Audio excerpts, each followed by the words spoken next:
Coastal रोडवर प्रवाशांमध्ये संभ्रम, दिशादर्शकावर व्यक्तींची नावं दिल्यानं वाहन चालकांमध्ये संभ्रम। मुंबईतल्या हाजी अली मरीन ड्राईव्हकडे जाणारा रस्ता नेमका कोणता असा पडतो प्रश्न। लोकसभा अध्यक्षपदासाठी आंध्राच्या डी पुरंदेश्वरी यांचं नाव चर्चेत। सध्या भाजपच्या आहेत प्रदेशाध्यक्ष, तर चंद्राबाबू नायडू यांच्या नातलग सुद्धा। माझ्याशी गोड बोलून काटा काढण्याचा सरकारचा डाव, मनोज जरांगेंचा आरोप। भेटीसाठी सर्वपक्षीय आमदारांचे प्रयत्न। नीटमधल्या घोटाळ्याप्रकरणी सुप्रीम कोर्टाची एनटीएला नोटीस, सुनावणी पुढे ढकलली, प्रक्रिया थांबवण्यास नकार।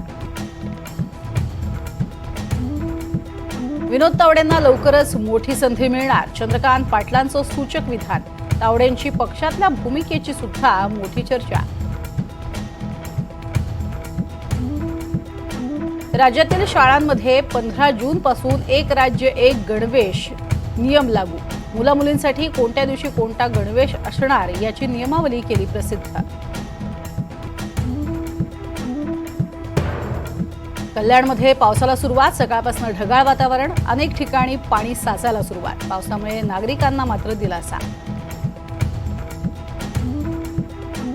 बीड, धाराशिव, परभणी, संभाजीनगरसह मराठवाड्यात अनेक ठिकाणी जोरदार पाऊस। पेरण्यांची गडबड न करण्याचा कृषी विभागाचा सल्ला, किमान 100 मिलीमीटर पाऊस पडू द्यावा असंही सांगणं। पावसामुळे बळीराजा सुखावला, नद्या बंधारे तुडुंब भरले। ठाणे, मुंबई, पालघर, रायगड जिल्ह्यांना येलो अलर्ट। विदर्भातही जोरदार पावसाचा अंदाज। पुणे, अहमदनगर, कोल्हापूर, सातारा, सांगलीला येलो अलर्ट। सातारा जिल्ह्यातील महाबळेश्वर आणि पाचगणीवर धुक्याची चादर, सर्वत्र दाट धुके आणि पाऊस। धुक्याचा गुलाबी थंडीचा पर्यटकांनी लुटला मनमुराद आनंद।